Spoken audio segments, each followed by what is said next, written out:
Since February 2022, repeated diplomatic efforts have tried to end the war in Ukraine. Yet while there have been moments of convergence, none has been able to produce a resolution to this conflict. The question raised by this pattern is why resistance to a negotiated settlement is so consistent. The answer lies neither in poorly designed or poorly intentioned initiatives, nor in battlefield dynamics alone. It lies in the deeper structure of the conflict. The deeper issue is structural.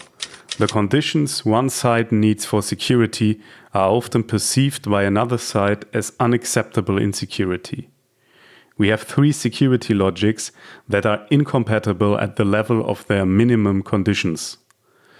A security logic, as used throughout this video, refers to a relatively coherent set of assumptions an actor holds about what threatens its security, what conditions must be met for security to be achieved, and what forms of compromise are therefore politically, strategically, or structurally unavailable to it.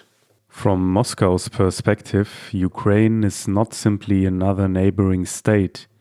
It is uniquely connected to Russia's civilizational identity and strategic security.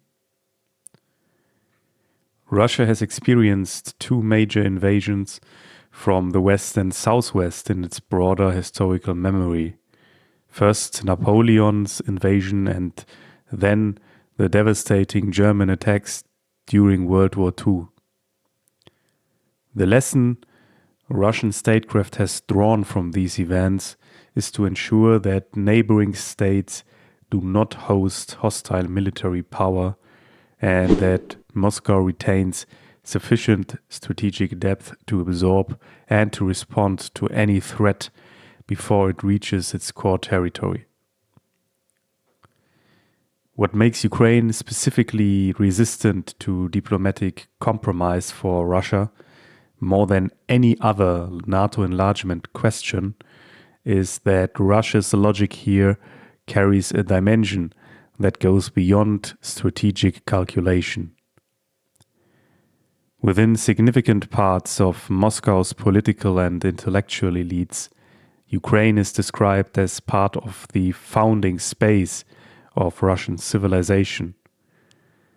The location of Kievan Rus, the origin of Orthodox Christianity in the Eastern Slavic world, and a territory whose historical, cultural, linguistic, and familial connection with Russia is unlike that of any other former Soviet state. The analytical significance of this civilizational dimension is not that it makes Russia's position legally or morally correct. Ukraine and most Western governments would contest that historical interpretation. Rather, it tells us something about the resistance of Russia's minimum conditions to revision. For Moscow, a Western or NATO-integrated Ukraine is not simply a geopolitical setback to be managed. It is simultaneously a civilizational rupture and the categorical failure of what Russia's security architecture requires in order to function. Ukraine's current security logic is built around consolidated sovereignty protected by NATO membership or equivalent guarantees and the rejection of any arrangement that gives external actors influence over Ukrainian policy. This logic was shaped by a historical sequence that dismantled the conditions under which its former neutral bridge state model had been viable. For most of its post-Soviet existence, Ukraine pursued deliberate non-alignment that reflected a genuine internal reality. Ukraine's population was not uniform in its orientation. Western and central regions had historical ties that pulled toward Europe, while eastern and southern regions had deep economic, linguistic and cultural connections with Russia. The immediate trigger for the collapse of this bridge state model was Yanukovych's suspension of the EU association agreement negotiations in November 2013 under significant Russian economic pressure. The Maidan protests that followed were a popular movement, but one in which Western governments were openly supportive, while Russia has accused the West of engineering a political transition. What followed, including Yanukovych's departure, Russia's annexation of Crimea, and the conflict in Donbass, delivered a consequential lesson to Ukrainian strategic circles. Ukraine had surrendered the world's third largest nuclear arsenal in 1994 under the Budapest Memorandum, receiving in return sovereignty assurances from Russia, the United States, and the United Kingdom. When Russia annexed Crimea in 2014, those assurances ultimately proved ineffective. The lesson current Ukrainian strategic circles drew was that political assurances without binding enforcement mechanisms have no deterrent value. This conclusion, hardened significantly by the escalation of the conflict with Russia in 2022, is now the foundation of Ukraine's security logic and explains why Kiev treats any settlement that does not include enforceable security commitments as structurally equivalent to the Budapest Memorandum. For the West, the war is not only about Ukraine. The alliance's security logic operates simultaneously on three dimensions that point in different directions. From a normative perspective, the Russian invasion is a categorical violation of the post-1945 rules-based international order, transgressing both the principle of territorial integrity and the prohibition of conquest as basic principles of European and international security. The normative logic therefore points to supporting Ukraine's maximum position and refusing any settlement that formalizes territorial change achieved by force, since it would set a precedent whose implications extend far beyond Ukraine to any context where a state might calculate that territories seized by force can be consolidated. Strategically, the West is trying to avoid a direct NATO-Russia confrontation, maintain coalition cohesion among member states with radically different threat perceptions, and manage the domestic political costs of the war among voters. The strategic logic therefore pulls against the normative one. It points towards a managed settlement of the conflict in Ukraine that the normative framework may not endorse in theory. The most important factors for the Western position are systemic interests, which have in practice functioned as the binding constraint among all three dimensions.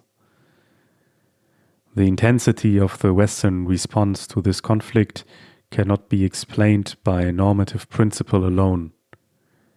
It is also because Western governments perceive Russia as a specifically threatening kind of authoritarian great power, one with the political will and military capacity to revise the European order by force.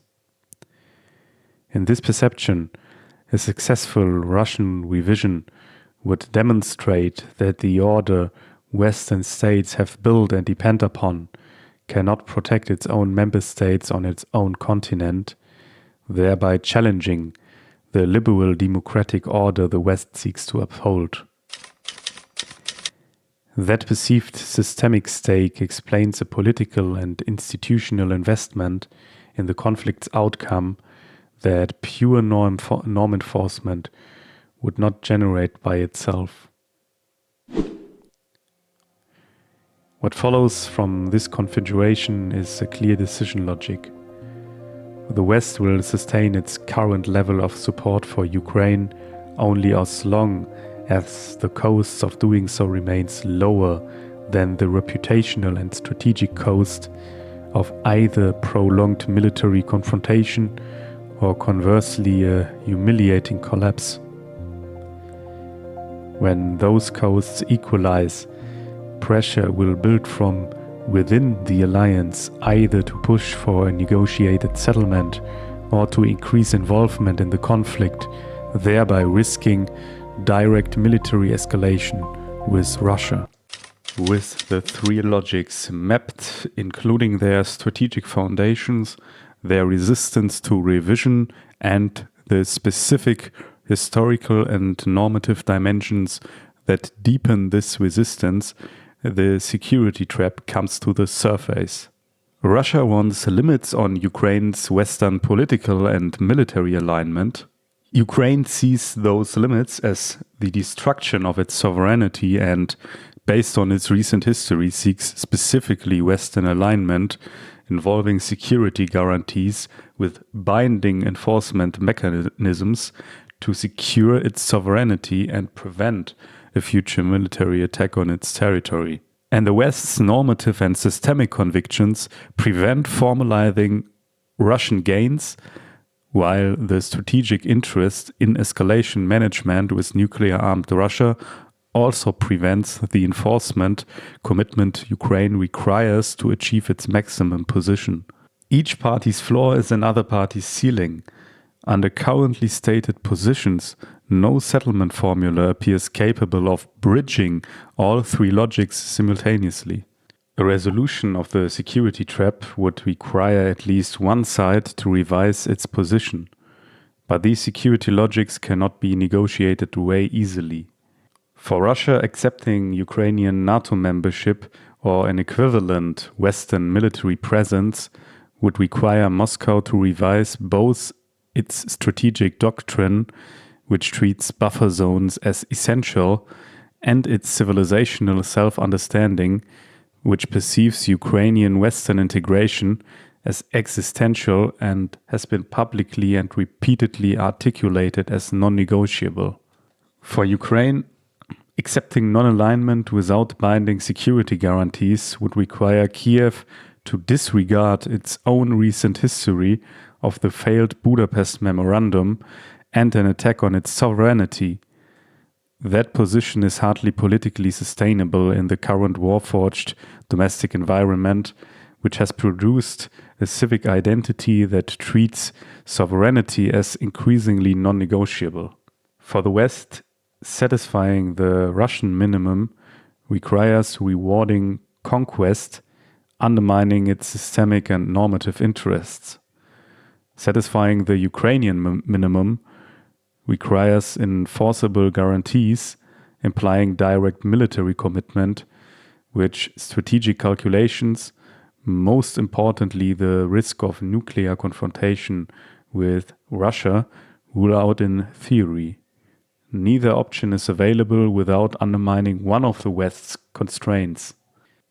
The consistent failure of diplomatic initiatives in this conflict is not adequately explained by the incompetence of mediators, the bad faith of negotiating parties, or the insufficient attention of the international community. What the observable record suggests is a structural condition. Three security logics that are, as currently constituted, mutually incompatible at the level of their minimum conditions. In conclusion, for the trap to open, the security logics themselves would need to change. History provides examples of positions that appeared structurally fixed, giving way when the military, political, or economic conditions that sustained them shifted. The most consequential question about this conflict's future is therefore not what the next diplomatic initiative will propose. It is which of the three logics will prove most susceptible to revision first, and what conditions will force it there. This was a diplomatic analysis If you want to read the full article, you can find it at diplomatik.org. And if you want more structural analysis of international politics, subscribe to the channel.